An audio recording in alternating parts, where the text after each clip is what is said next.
everybody. Welcome to 2 Minutes and Beyond, the podcast where we review the Toy Story movies 2 minutes at a time. I'm Macy Ball, and this is Bianca Garcia. Hello. Hi, it's been a while. It's been a hot minute. Yes. But today we're not going to be reviewing Toy Story 2 minutes at a time. Today we're doing the third episode of what we call the Toy Box, which is our series of bonus episodes where we talk about Toy Story and Toy Story related stuff other than the movies. Today we're going to be reviewing Toy Story the video game, which was a game that followed pretty much the same story as the movie and released on the Sega Genesis / Mega Drive in other countries, and the SNES and Game Boy and Windows as well. And we've got a guest with us to help us review this game. Would you like to introduce yourself, guest? Yes, hello. It is I. This is Jesse Perrotta. I am the co-creator of the YouTube channel JP and Beyond. We are the creators of the internet sensation live-action Toy Story, the shot-for-shot remake of the original movie done in real life, plus a bunch of other fun short films and also, amazing content that you should all definitely check out. So Toy Story is our claim to fame. It's a movie near and dear to my heart, and the video games as well. I definitely have deep memories of playing the Genesis game as well as the Toy Story 2 game on PlayStation, but we'll save that for another episode. Yeah. I think probably the Genesis version is the version that we're going to be talking about the most on this podcast, because I feel like that's probably the one that we're all familiar with. Mm-hmm. I played, well, we'll talk about it in a minute, but I played the Game Boy one a little bit as a kid, and I played the SNES one a little bit, and that's about it.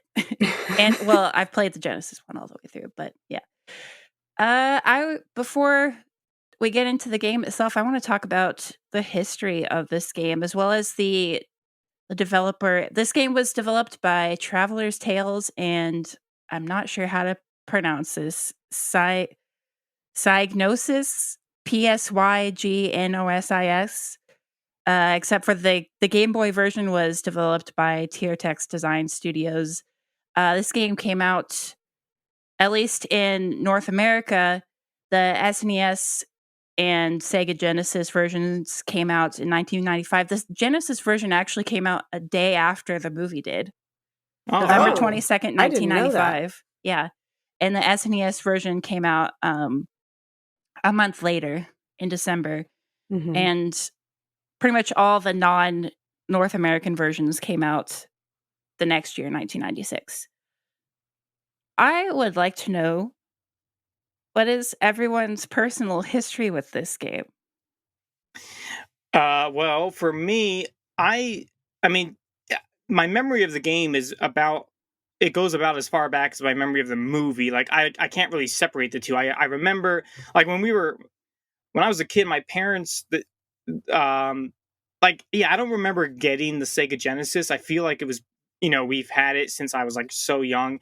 I know my parents had an NES before I was born, but the Genesis, I remember, it was always there. Like, I don't remember getting it. So yeah, so I remember that game. I mean, it's as far back as I remember, watching the movies and things. And yeah, I mean, it was a fun game. It was like, we didn't have a lot of Genesis games. We had Sonic and like some old Pac-Man kind of game, but and Lion King. We had the Lion King. That was a good one. But so we didn't have a ton. And anytime I think back at that game, I mean, the first thing that pops in my head is the difficulty, which is kind of the case with a lot of old games. Like, I feel like the difficulty level was just, by default, it seemed to just be higher than games are nowadays. So yeah, I remember it being a tricky game. And like, I know we're probably going to go through each level to kind of talk about it, but like, just as like an overview, it's like, on a good day, we got past like the claw machine level, the one where you're trying to fight off the claw machine as it's trying to pick up Buzz. If we beat that level, we were having a good day. Like, we were having a good run through, because that was usually a level where we would lose. But so it's like, yeah. And then Sid's house is where we'd always just lose and never could beat it. I didn't beat the game until I was older. I think the first time we beat it, we used a cheat code of infinite lives, and then we finally beat it with that. But then I finally was able to beat it as I got older without that cheat. So yeah, but as a kid, yeah, it was a tough game, but it was fun. Nice. What about you, Bianca? We had the Sega Genesis version, because that was the one that came out first. We played it, but for all three of us, it was hard. Yeah. For me, it was the hardest because at the time I was 5, 6 years old. So literally the first two stages were really the only stages that I could ever beat. So my experience with the game was mostly watching my brother and my sister play it because it was too hard for me. Did they do that thing where they gave you an unplugged controller to make you think you're doing it? I'm doing That it, was the guys. greatest thing ever. 6 years old, just playing with whatever controller that was unplugged. I was like, I'm the coolest kid ever, but I was not doing anything. For me, I didn't really have any home consoles growing up. Like I had a DS later on, but um the dentist that I used to go to as a kid had they had Game Boys attached to all of the chairs there. That's awesome. Yeah, that you could like play while you waited for the dentist to come see you. And the only game I remember ever playing on those Game Boys was Toy Story. And of course it was the Game Boy version, and it was on that terrible Game Boy green screen that you could barely see. And I was like 5 or 6 years old, and I just thought I was bad at the game, but like no, I've tried it since then. I've tried that version of the game and it's just terrible. Yeah. It's not even just like that it's hard. It's just a bad version of that game. Mm-hmm. Yeah. But since then I like a couple years ago I decided for some reason because I just don't have enough stuff taking up space on my shelves, and I don't like having money. So I started collecting Toy Story video games. So I have every version of this game. I have the Genesis version and the SNES version and the Game Boy and the PC version. But the only one I've played through all the way has been the Sega Genesis version, and it is really hard. Like the only way I beat it was by using save states to be able to just save it wherever and go back. Yeah, video games back in the day were hard. I'm like, I don't know how children in the 90s were expected to play this game. I know. They were hard. And a tiny bit of a tangent, but like, yeah, as far as the, there's games now that I play, just using emulators, which is nice. But like Lion King, going back to that one, that was the one. That one was pretty tricky too. And I always remember you remember the bonus level where you're Pumbaa and you're trying to catch bugs that are falling down. I swear, it was pretty tough. And I feel like there was always came a point in that game, in that mini game, where like two bugs would drop at the same time on opposite sides of the screen. That was like impossible to beat. But I thought, whatever, maybe I'm just not good. Well, like, when I played it on the emulator, I'm like, okay, I'm going to use save states, and I'm going to see how far I can get through this mini game. And I swear, there really is a part where there's like two bugs that drop at the same time, and you cannot do both of them. It's just like, it's like an instant kill. And I'm like, that's so unfair. And I kept loading the save state every time. Like, all right, I know what to do. And I tried a billion. And I was like, it's impossible.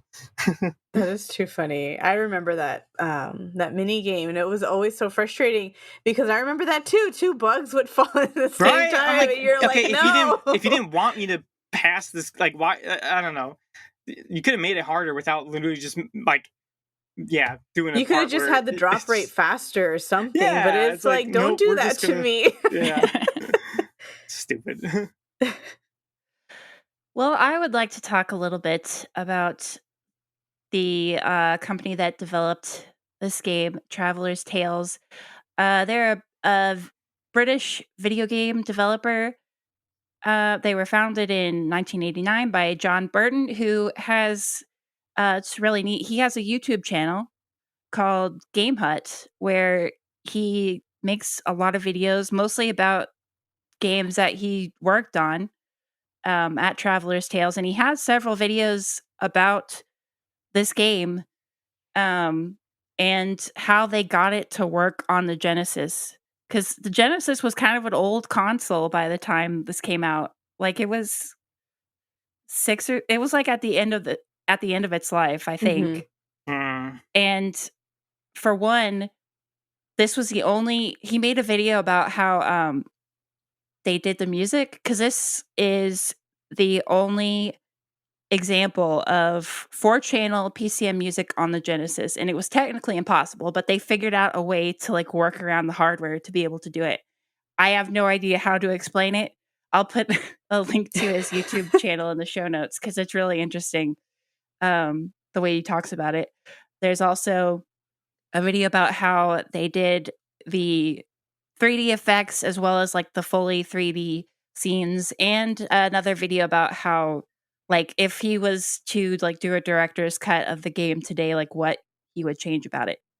One of the things that he mentions in that video is the difficulty. He was specifically talking about the buzz clip level, the level where you're RC and you like run into Buzz to try to like knock his batteries out of him. Oh yeah. And then that knock was him so behind the hard. table.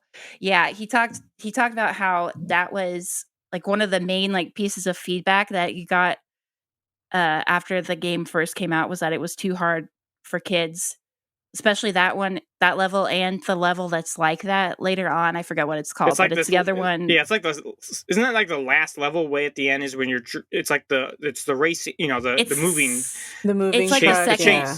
to last level, I think. I think second to last. Yeah, that might be the right. one where Woody and Buzz are on RC. They're both on it. Yeah. Yeah. But so one of the changes that they make, because for the European versions, which came out a year later, that was when they added a passcode system in, so that you could save, and that would make it like slightly easier for kids to get through the game. Yeah, they just let the Americans suffer. They're all like, "Oh, okay, you're the test subject." Yeah, that RC level. Every time we got to that level, we would have to call our dad to come do it. And that's another nice memory about that game. My parents really, they, even though they had an NES before us, I mean, I've never really seen them like play a video game. But that was the game where my dad would come and help us. We'd be like, every time we got to that level, like, Daddy, and he would come in and he was good. Like he actually, he was able to do it.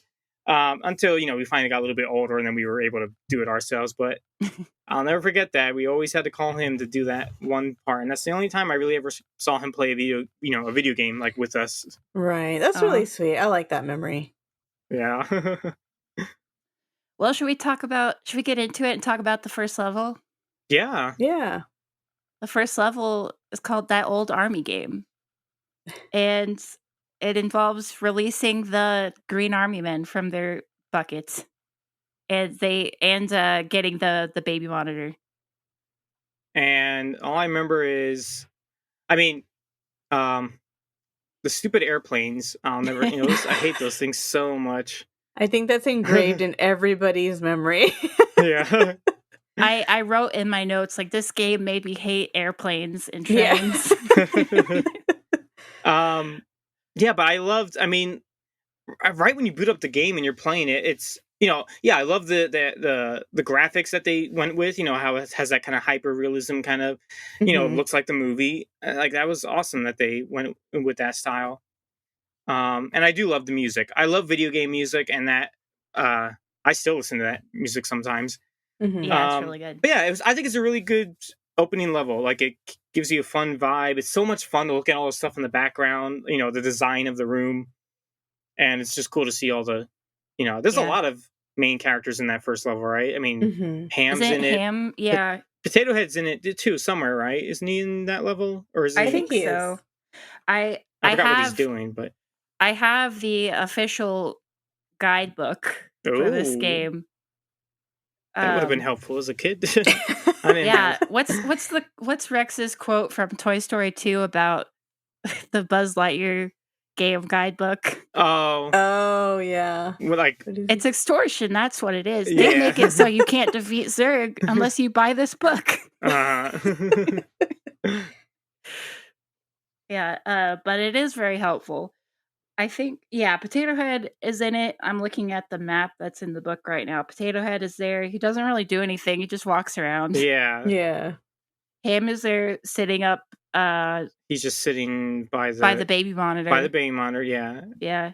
And Rocky's in that one, right? And Snake and Mhm. Robot. I like that they have, the more minor characters too. It's just Yeah, I like that they added them in there too. Yeah. I guess we should explain that, like, you're for people who maybe aren't familiar with this game, that, like, you're playing as Woody. You have a bunch of different moves that you can do with him. You can jump, you can, like, use your pull string as a lasso, as, like, Mhm. a weapon to take out the airplanes. And you go around, like, collecting stars, and occasionally you can get Hat, which is an extra life, which is fun. Mhm. Should we talk about the next level? The next Yeah, level. I 'cause love there's that one. That one, yeah, I like the music on that one starts off really fun. I like the second. Yeah, I mean, I it's like a all fun the one. music in this game because, like, that one and the first level too are basically just like, not to get too like music theory here, but they're just like uh they're They're they're old rock broken and down. roll, Yeah, and they're like a chord, blues progressions. progression. Yeah, that Yeah. old blues. Mhm. And I never thought about it really until you said about how there really is something different with the music in that game than any other like Genesis game. All the other games, the music is pretty bad as far as like as far as the quality of the sound of it. Yeah. I mean, it's very metallic sounding. There's not a lot of range of sounds that Genesis was capable of. But on this game, you have like an actual piano sound, right? Yeah. Like Mhm. actual piano notes. You can hear it. You can hear the full band pretty much. So I never really thought about that until you said it. That they really did something. Like they really did something technically advanced with that one that you don't Yeah. really hear that in other. And almost as a Super Nintendo, like there's more range in the in Mhm. the amount of sounds you can hear. Yeah. Same thing with the sound effects too. Just those sound effects of the game will always be in my brain, like picking up the stars and Mhm. and like just all those sounds, like yeah, And all the voice clips, like Buzz Yeah, saying, the little "Watch voice out." clips are fun all the too. bus, yeah. But yeah, the Um second level, that one was a fun level. Yeah, getting all the toys in there. I just like watching all the animations of all of them. yeah, and you can really tell with the music that they were going with a Randy Newman kind of sound too. Uh-huh. Like very like heavy piano. Yeah, It's just they great. nailed it. They Yeah. really did. Like, and I mean, and they followed the movie really well too. I always used to like that was always something I would always rank like movie based games off of, like how much does it actually follow the movie. This Mhm. one's pretty much, pretty much totally accurate. Aside from maybe like, well, I'll get to them later, but for the most part, yeah, it really sticks to the movie. Yeah. I mean, the Game Boy version doesn't stick to it as much just because they had to cut a lot of levels out Mhm. because some of them the Game Boy just couldn't do. 'Cause, a lot of times back in the day, if there was a Game Boy version of a console game, it would be like almost a completely different game that like worked better for the Game Boy, Yeah. like a completely different art style or like gameplay style. But for this, they were like, nope, they just tried to cram the whole Genesis game into the Game Boy, and it just doesn't work. It doesn't It's work really that bad. way because you do wind up having to cut stuff out. And Woody moves so slowly in that version of the game. I remember as a kid playing it and like I said earlier, thinking I was just really bad at it, but like no, the game is just bad. I don't see how. I've never actually really played the Game Boy one, but in my head, I'm not seeing how that could even translate over well to that kind of it, system. it doesn't. It doesn't. Yeah. Yeah. I will say when I first tried this level, the second level, where you have to so the objective is helping all the other toys get into their places before Andy gets back. And one of the things that you have to do is jump on a pump while the other toys are on the balloon end of the pump so that they like fly into the toy chest. Mhm. And for the whoever the first toy is, I think it's Ham. He just stands still on the balloon, so it's really easy to jump on the pump in time and get him in there. But the others, they just keep walking back and forth. And if you don't time it just right, it's hard to get him in there. And that was really frustrating the first time I tried to play that it. is a good example of good level design as far as sure. you're teaching the player, oh, okay, like they're supposed to be on that thing, and the first one makes it kind of easy for you, but and now once you see that, you get the idea, like, okay, they have to be on that thing, and now they amp up the difficulty. So Right, yeah. But you're right, it's frustrating. A lot of the stuff in the game, there's a lot of levels of frustration. Yes. Oh, yes. The third level, I don't have too much. I just remember having fun watching Buzz make a lot of funny, like, animation, funny, weird dances and stuff as he's jumping through the level. Yeah. The third level is called Ego Check, and it's like a race between Woody and Buzz. Basically just to see who's better, I guess. Yeah, so now we're starting to go a little off the actual plot of the movie, but yeah, I mean, it fits though. It's close enough. Yeah, it works. Mm-hmm. But there's times when Buzz is like swimming through the air. Yeah. Just like showing off. You could tell the developers are just having fun. Like, let's just make him do a bunch of funny things. And at the end, he's like laying on the bed with like this big grin on his face. It's great. Yeah. It's fun seeing them do different stuff. Like, instead of keeping it exactly 100% accurate, it's fun to see how, like, the game developers were like, well, we can be silly too, like seeing different little things while keeping, like, the storyline the same. Yeah. Yeah, because I feel like kind of the scene that this replaces in the movie is the falling with style. It's kind of like the falling when he with tries style. to fly. Yeah. Yeah, like it's showing like, but it's the same. It's close enough. It's like Buzz showing what he can do and Woody feeling insecure or whatever. So it's like, sure, if you were playing as Buzz, that would be a level you can do is try to do this, awesome thing and going through a loop. Woody's just standing there on the bed. How do you make a level out of that? He just stands there. So you got to do some creative liberties to make it where, okay, let's just kind of replace it with like, yeah, they're kind of racing through the room and whatever, and Woody's trying to catch up with Buzz's awesome moves and things. So, yeah, it works. I guess since we're talking about the story, I should probably mention in between each level, there's little cutscenes that are just like screenshots of the movie with text and like dialogue underneath them explaining, but like it goes through the story of the movie while You've Got a Friend in Me is playing, which I read. I don't know because I haven't played much of the SNES version, but apparently there is no You've Got a Friend in Me in the SNES version. Like, it's just silent during those parts. Really? Oh, interesting. Which is weird. It has strange things over the selection screen. Mm-hmm. But no, You've Got a Friend in Me, which is really just seems really strange. Like a very strange omission. I know. That's kind of... I've never played the SNES one.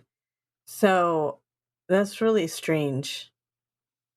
Why did they do that? But anyway, moving on to level 4, which is the first boss level, Nightmare Buzz, which isn't in the Game Boy version because it's too technically complex for the Game Boy. Yeah. Woody is having a nightmare. This is another difference from the plot of the movie, and he's inside the toy chest, and Buzz is giant for some reason, I guess because it's a nightmare, and he has to fight Buzz. And I'm like, this level would have scared me if I played it as a kid.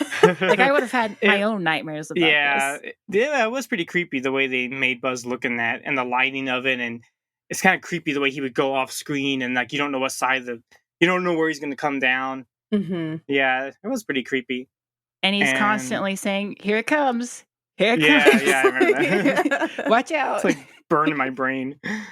But anyway, yeah. So clearly they were making this game while the movie was being made because that's based off of the deleted scene from the movie when Woody had a nightmare about Buzz. Yeah. Mm-hmm.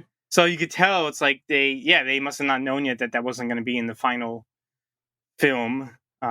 That's interesting. I didn't even think about that. Yeah, there was that deleted scene where Woody does have a nightmare. Yeah. I don't remember exactly what happens in it though. I think the only version of it they still have is it's a storyboard version, but Yeah. I know I've watched it. I just don't remember what exactly happens. Didn't that become It the became scene in Toy Story 2? You're right. Yeah. Yeah, it's very similar I don't to want Toy to Story play 2. with you anymore. And he's playing with Buzz. Yeah. But basically, you have to. Buzz has these like swirling balls. I don't even know what they are around Orbs. him. And I don't know. yeah, you have to dodge them and use the lasso to hit them away. And then once they're gone, you have to dodge Buzz's laser and like try to hit him back with the lasso. Mm-hmm. Pretty tough. It's really hard. Yeah. It's not as hard as some of the later levels, but it's hard. Mm-hmm. Yeah, it's your first like real challenge, I would say, and then it just gets harder from there. Yeah. I will also say because of the sound quality of the Genesis sound clips, from this level, I thought that the voice of Buzz was actually Tim Allen for the longest time, and then I like happened to like listen to or like watch, I don't know, a clip of the SNES version, where the audio is slightly clearer, and I was like, oh no, that's Pat Fraley. That's the other Buzz voice. He's like he is to Buzz. Pat Fraley is to Buzz what Jim Hanks is to Woody, basically. Yeah. He's the stand-in voice. All those Toy Story, the Toy Story tunes, all those short ones. All the treats and like random, just random stuff that Tim Allen doesn't want to do. Yeah, that's funny. We didn't know. It didn't matter. As kids, you're like, it's actually his voice. I mean, it doesn't matter. I just thought it was funny because with the Genesis sound quality, I genuinely thought it was Tim Allen. Yeah. But speaking of levels that are hard, now we get to Daddy, Buzz clip. Right? Oh man, that level. It's just like so. I don't know what it is. It's so slippery the way you drive, and it's weird because I think it's too because like, it's weird the way it locks. Like it locks onto a grid, but it's kind of invisible. So it's just weird. So it feels loose, but then also it's not because it's like it's rigid and loose at the same time. Right. So that's like that's the only way I can explain it. It feels Yeah. So what's going on in this level is you're playing as RC, and you are. It's not a maze, but it feels like a maze. It does. You're going through this course and trying, like, the ultimate goal is to hit Buzz behind the desk or out of the window. I don't remember what it is in this version of the story, but you have to hit Buzz multiple times while going around all these corners, and you're running out of battery the whole time. So you have to, whenever you hit Buzz, his batteries come flying out of the back. And you have to like pick up his battery so that you have enough energy to keep going. And the controls are so slippery. I wouldn't have been able to get through this level without save states. Yeah, that one is like the worst. I remember trying this when I was little, like after my brother and sister would beat the other levels for me. They're like, here, you try this. I'm like, oh no, y'all can play this. I mean, I kind of figured out like the key to it is like you have to like learn like exactly how hard to press the arrow button so that you don't turn too hard and end up running into the wall and spinning out. Like you have to like just tap on them basically. Yeah, eventually you just like you just get that muscle memory. I can almost still like see it in my brain. Like it's so trained in me now. I can almost remember exactly the amount of pressure that my thumb used. Like it's just crazy how much it like you had to really drill it into you. And the worst part is when the batteries would just go flying all over the place. Eventually you memorize like where the battery's gonna go, because I'm pretty sure I think it's always the same, but you just have to kind of remember the trajectory that the battery's gonna go. And my gosh, so annoying. Yeah, the way it controls actually kind of reminds me of the game Toy Story Racer, the PlayStation game. I don't know. Have you guys played that one? No. It's like Mario Kart, but with Toy Story.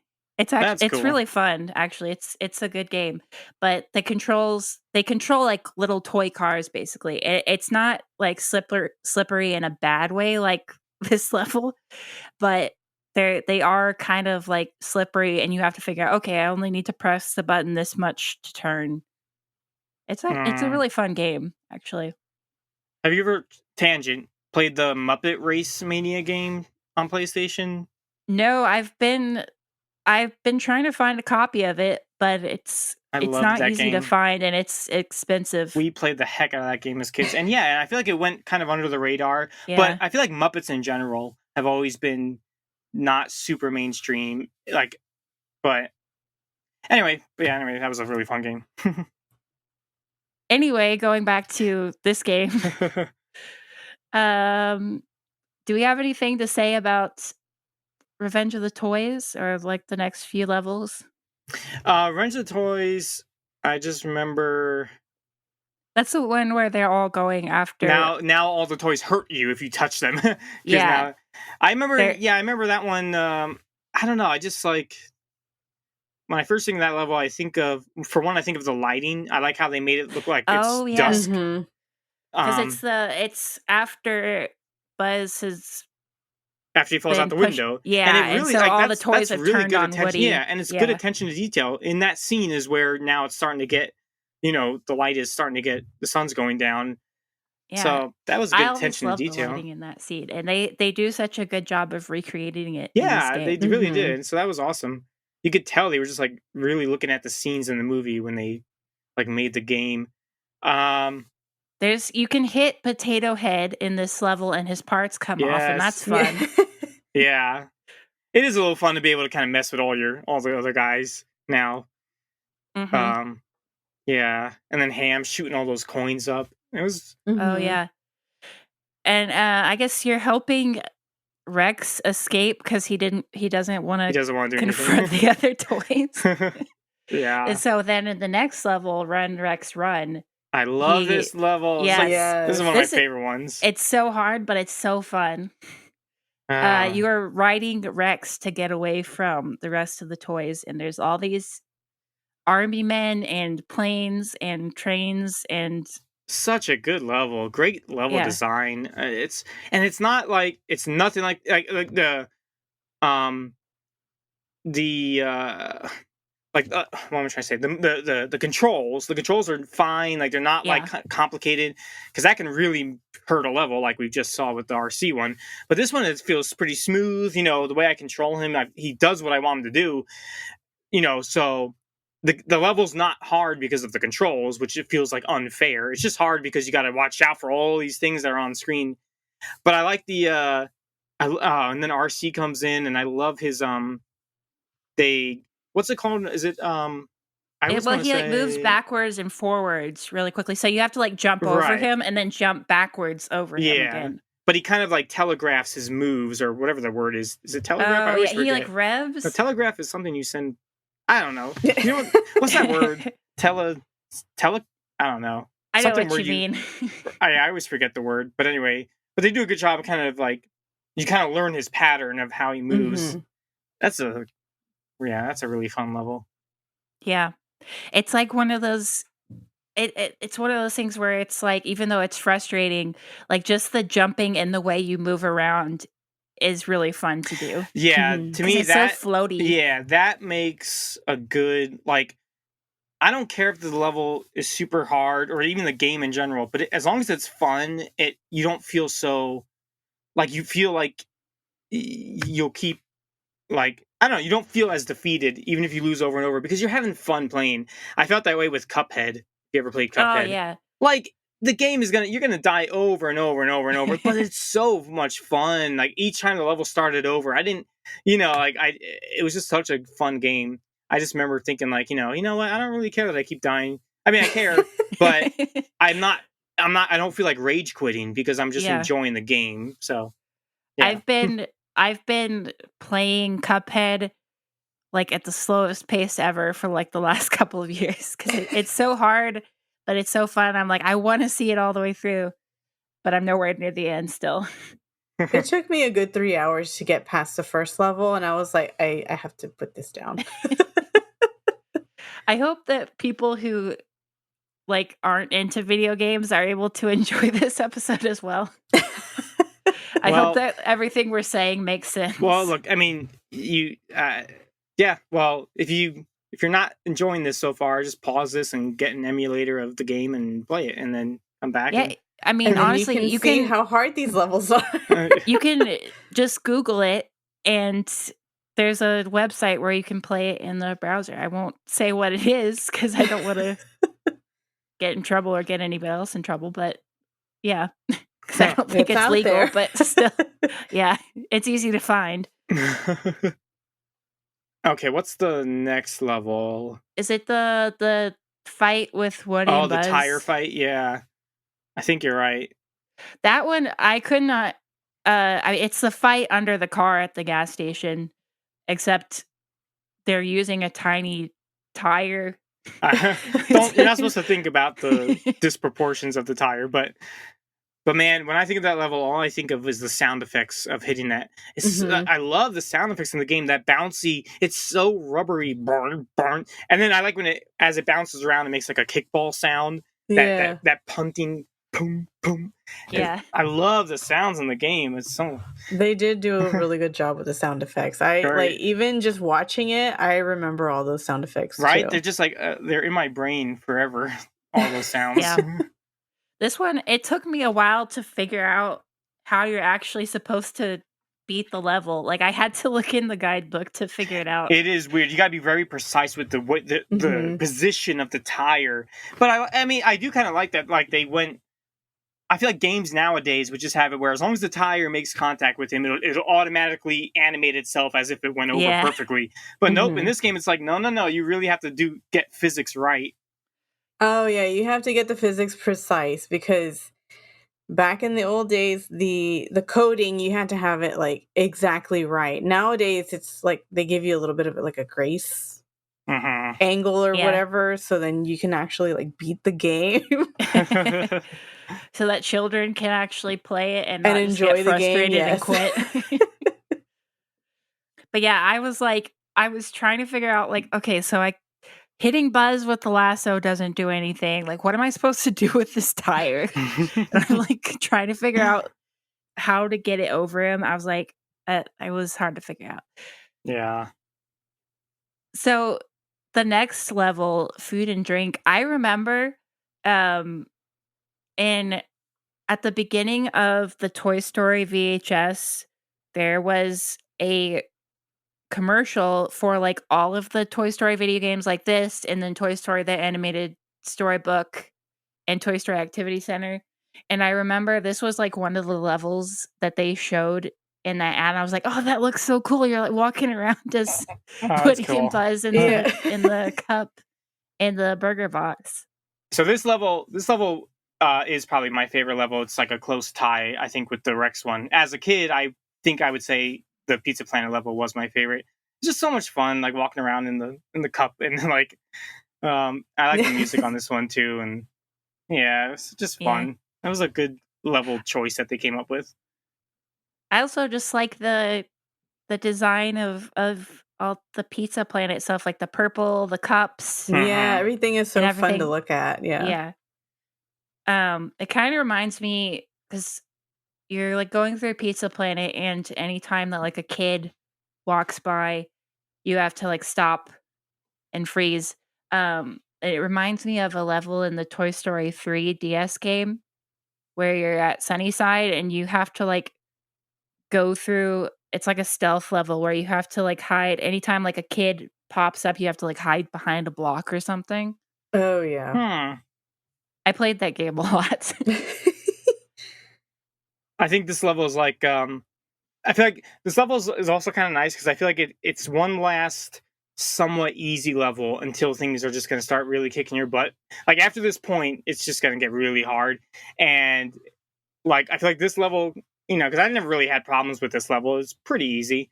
So it's like, it's kind of like a nice little breather. Here's just like one more last like fun level. And now we're going to really start cranking up the difficulty. That's how I feel. Yeah. Do we have anything to say about inside the claw machine other than that it's impossibly hard?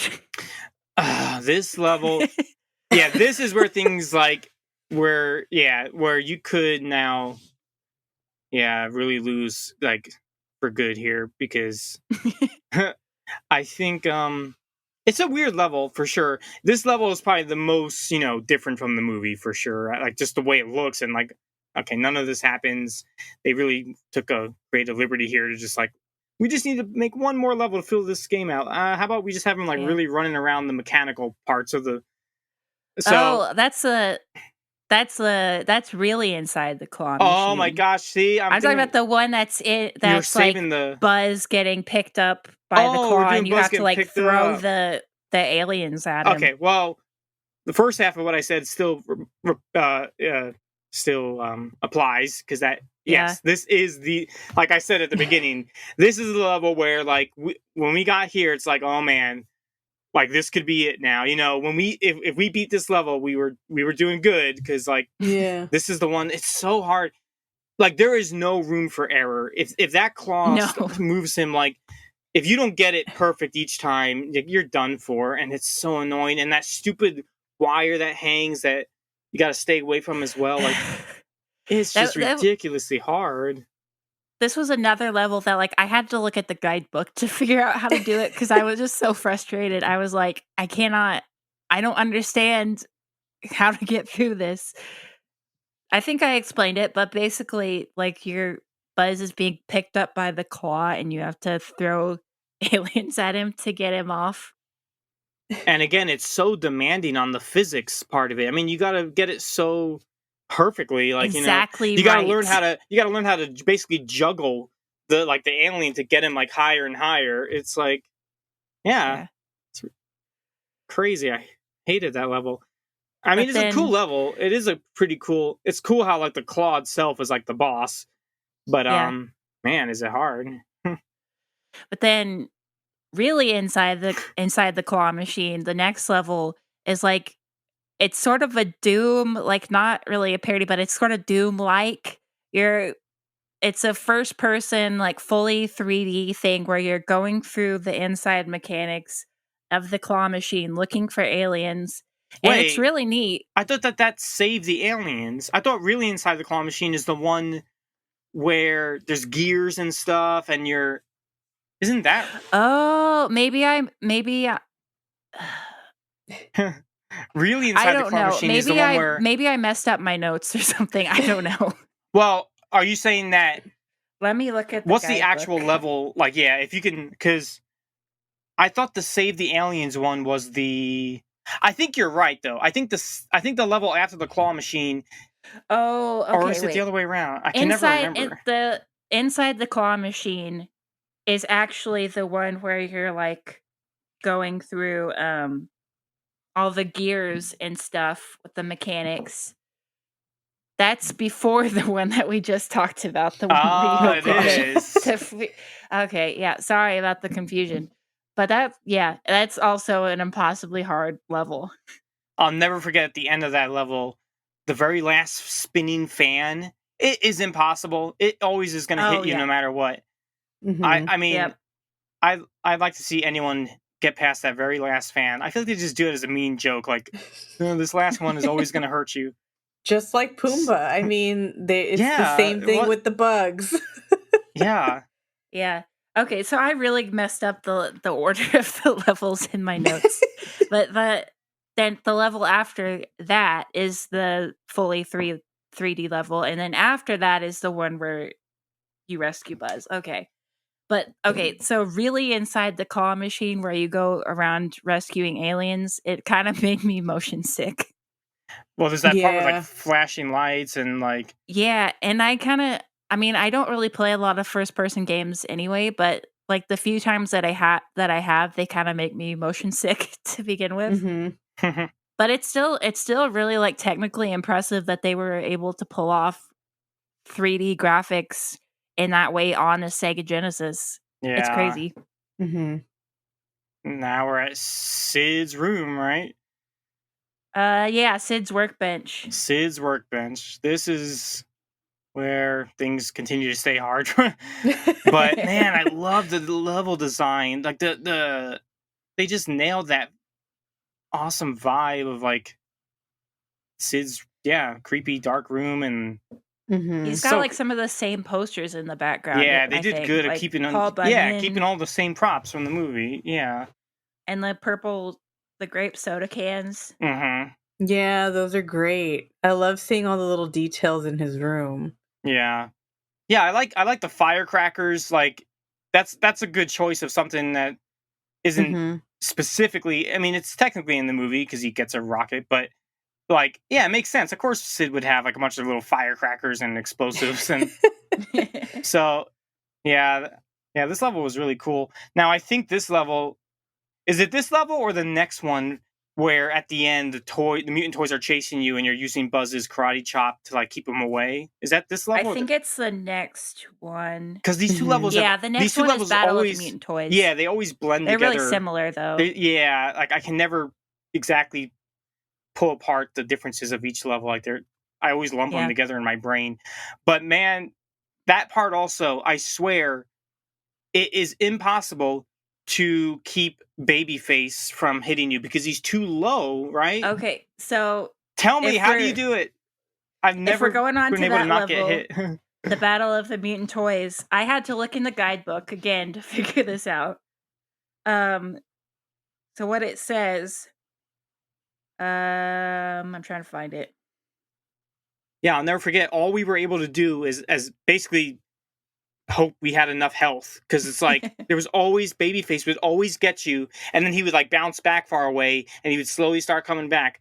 The other toys you can hit them back, but I swear you just cannot reach him, and you cannot go like unless there is like if Okay, you there must not be any room for error. Like even the slightest loss of time will make him catch up with you. That's the only thing I can think of is like you got to be dead on.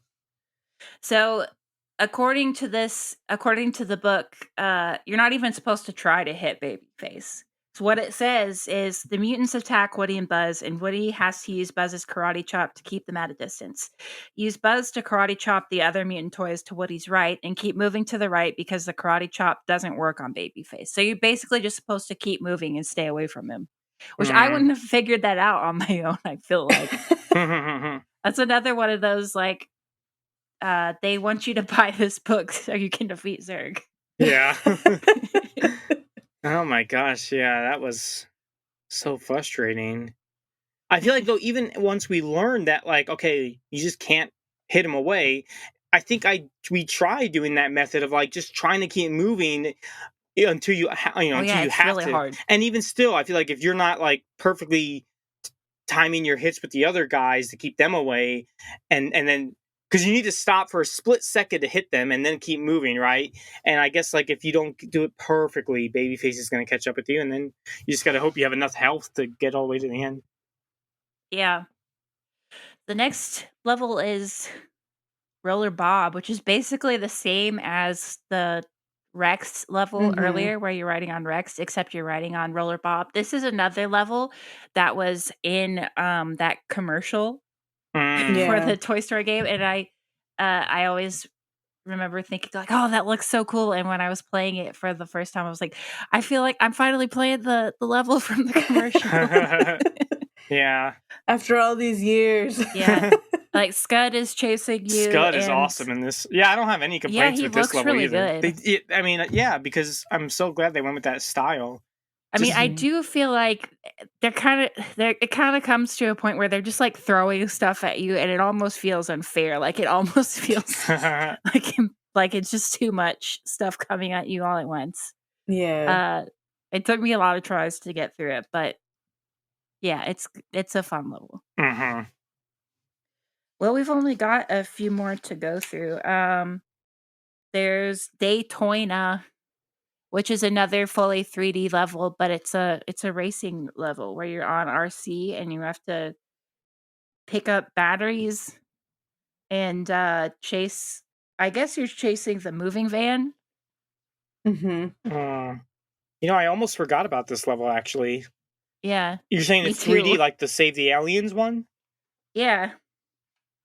Oh, you know what? It looks like a Mario Kart on Oh the yeah, Super because you're not. NES. It's not a first person. It's not full. Yeah, it's You're not fully. seeing yourself Yeah, driving. You're right. Now I can remember it better.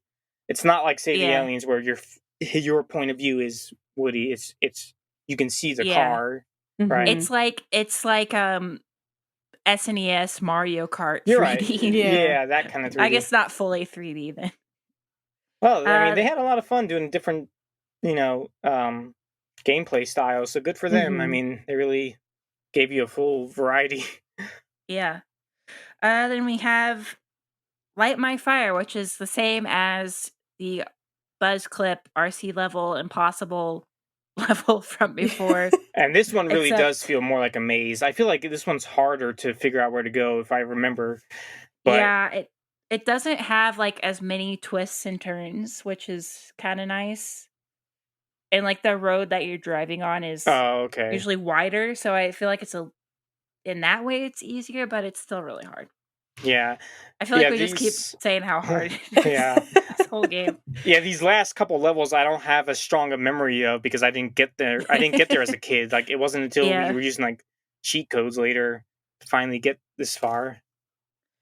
Yeah, and then the very last level is Rocket Man, which is just Woody and Buzz flying on the rocket like the end of the movie, except you have to um duck and like fly upwards to avoid trees and cars and stuff. Mhm. That's pretty much it.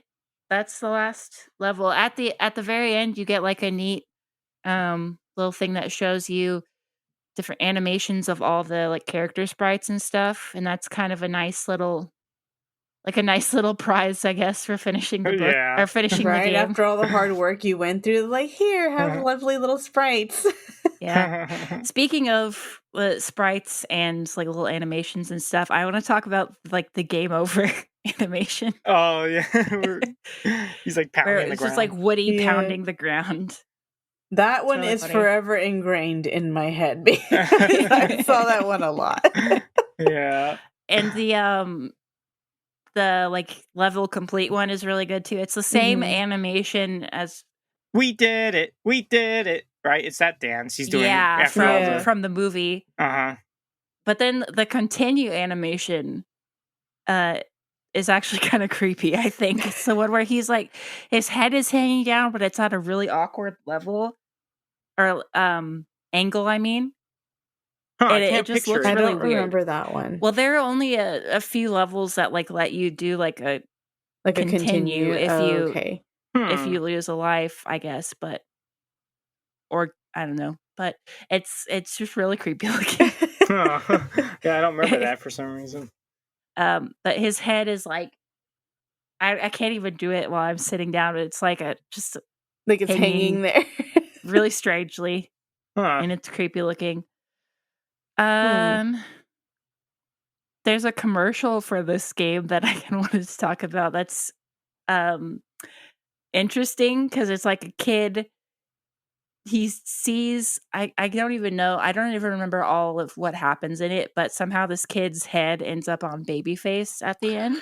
Oh my gosh. gosh, that's so weird. 90s, I'm telling you what, 90s commercials, they just wanted to I don't know, what was Torture with children. this thing of why did kids have to transform into things in the 90s commercials? That's just what they did. Like they ate Like something. Airheads. Airheads. Yeah, There's like the the Gushers. Airheads, the Gushers, the baby bottle pops. Like It what kinda was with makes that me- trend? Just With this commercial specifically, it kind of makes me wonder like what age range they were targeting for this game because it's a creepy commercial, and two, this game is super hard. Like little kids, I don't feel like little kids could really play it, and like Probably not.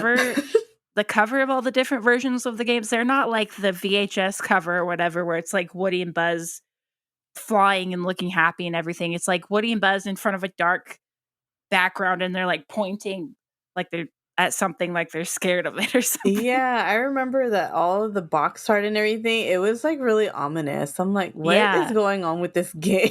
It makes me think they were targeting it at like maybe like preteens or like teenagers or something. I don't know. That's Which seems it's weird for interesting. Toy Story, like a Toy Story game. It's almost like they were starting to work on it way back when during the first draft of Toy Story, when it was way more cynical and like, what do you? But yeah, the Jeffrey Katzenberg Black Friday version. But clearly it's following the movie we know pretty much. So, yeah. But you're right. It is kind of interesting how they chose. It's basically like on the cover of it, it's almost like they're in Sid's room already. The way they're scared and Oh ominous. yeah, I think the PC cover actually has Babyface on it. That's interesting. Interesting choice. Yeah. So overall, though, like what I don't know if we're supposed to be rating the game, but like we can. I think it's a solid game. I mean, it is hard, but it's really fun. Like some of the level designs I would maybe I would have done something a little different on, but like overall, I think it's a pretty solid game. Yeah, I agree. One more thing I wanted to talk about from the guide to this game, which I guess you could consider part of our sacred text. There's a couple of interviews with two of the voice actors from Toy Story, Wallace Shawn, who of course played Rex, and it's Laurie Metcalf who plays Andy's mom, right? Mm-hmm. Which I thought for one was just a funny like selection of actors. I guess that was just who they could get. But they also, throughout the interview, they misspell John Lasseter's name. Oh my gosh. Whoopsie. Like multiple times. They spell it with an I instead of one of the E's, which is strange. And then Wallace Shawn, they ask him, it's not super interesting, I guess, but they ask him, Wally, this isn't your first animated film, is it? He's like, and then he says, no, I've appeared, or at least my voice has appeared in many episodes of the Pink Panther, the television series that is, and I'm also going to be in the Goofy movie. Ooh. That upcoming, the new upcoming Disney movie. Which it's called a Goofy movie, right? Not the Goofy movie. Yeah, it's called a Goofy movie. But that is like one of my most favorite childhood movies. That is forever ingrained in my brain. Like that movie is just one of my favorite movies. Yeah, definitely. I thought that was just, I don't know. I thought the name misspelling and him just being like, oh, I'm about to be in this upcoming movie. Right? That's always fun to see. Yeah. You're like, oh, that's cute. That's a long time ago. Right.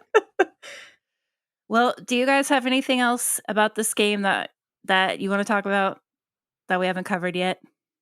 No, I think we've covered pretty much everything that we possibly could. I mean, for me, because I didn't really play it very much, I just watched. Well, to be fair, you're in school and super busy, so that too. Yeah, I've been so busy. Yeah, and I mean that's pretty much all my memories of it. And like I said, I still listen to the music. I like to listen to a lot of video game music, and it really kind of keeps that memory strong of that time because music is just like you're instantly there again when you're listening to the music of the game. So I know that soundtrack inside and out, backwards, and all that. So yeah, it's always gonna be there. Like it really left an impact on me. It was a good time, good childhood memory, just like the movie. Yeah. Well, thanks for joining us, Jesse. Yeah, thank you guys. Thanks for reaching out and inviting me on. It's really cool. I mean, I've never had a conversation about Toy Story game before, really. At least not this in depth. So it's cool to finally be able to. It's cool to finally just have someone to vocalize all of my thoughts too about this. So I really appreciate being here. It's great.